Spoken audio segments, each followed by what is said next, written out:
Is this the end of working from home and remote working? Amazon CEO Andrew Jassy has just announced the permanent end of remote working, which has left many of us questioning, is this the final nail in the coffin for working from home? So what does this mean for the future of remote working? Let's dive in.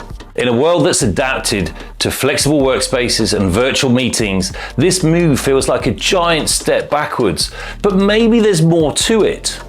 Is Amazon paving the way for the future of office life, or are they just resisting the inevitable shift? It's not just Amazon employees feeling the impact. The decision has sent ripples throughout the entire tech industry, and the debate over remote work is more heated now than it has ever been before. Are we looking at a trend where more companies will abandon the flexibility of remote work? Or is this just a bold experiment that could either succeed wildly or crash and burn? Well, let's think about it for a second. What actually drove Amazon to this decision? Was it the fear that innovation is stifled when people are working from home? Did productivity really take that much of a hit? Or is there something deeper going on here, particularly within Amazon? Sure, remote work has its challenges.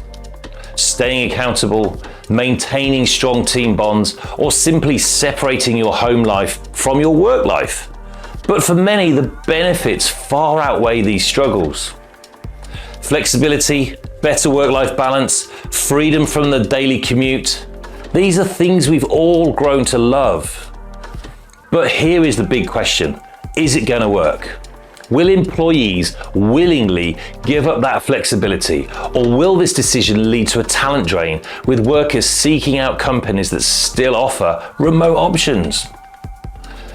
It's easy to see why some might argue that face-to-face interaction is essential for creativity and innovation, but is that really true?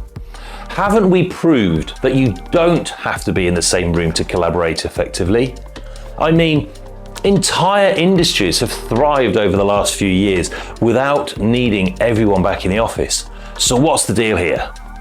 Personally, I believe that remote working, or perhaps more specifically, hybrid working, is here to stay, particularly for those roles that don't need a team interaction or collaboration on a daily basis.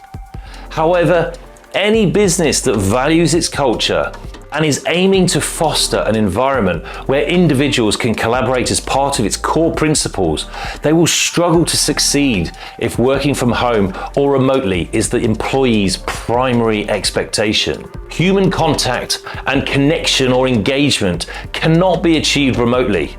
People need to interact with people.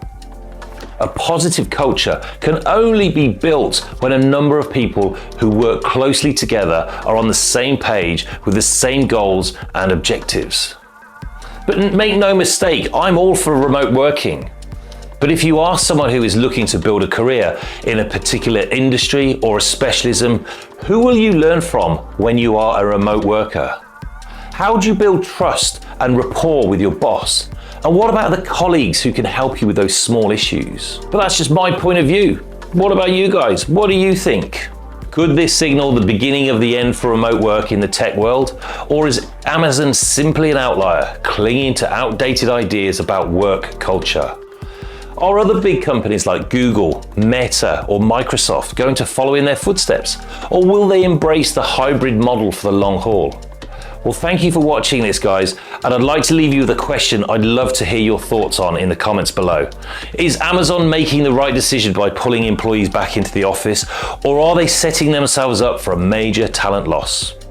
And if you want to stay updated on the latest workplace trends and where the future of work is really headed, make sure you subscribe to the Mr. Jobs channel and check out all of our other fantastic career-inspiring videos.